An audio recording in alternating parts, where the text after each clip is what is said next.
நிறுத்துறாரு, வாடா போடான்னு நீங்கள் ஏதோ ஒன்று பேசுகிறீங்க, இல்லை நீ நான் பேசுகிறேன், உனக்கு என்னன்னு அவர் கேட்க அடுத்து இவரோட அதிகம் அவரோட அதிகமாக பார்த்து கடைசியில் லா அண்ட் ஆர்டர் இஷ்யூ ஆயிரும்.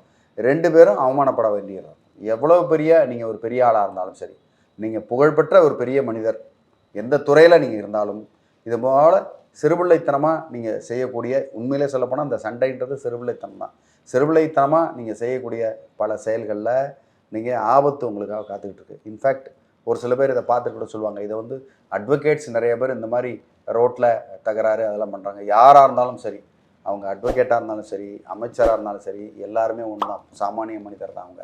அதனால் இந்த இடத்துல ரொம்ப கேர்ஃபுல்லாக இருக்கணும். ஸோ இந்த மாதிரி சட்டங்கள்லாம் நீங்கள் வந்து தெரிஞ்சுக்கிட்டிங்கன்னா இன்னும் கொஞ்சம் தெளிவாக உங்களுக்கு நான் சொல்கிறேன்.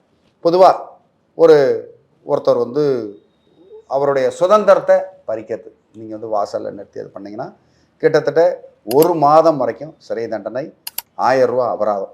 அது வந்து IPC 341 BNS 126 வருது.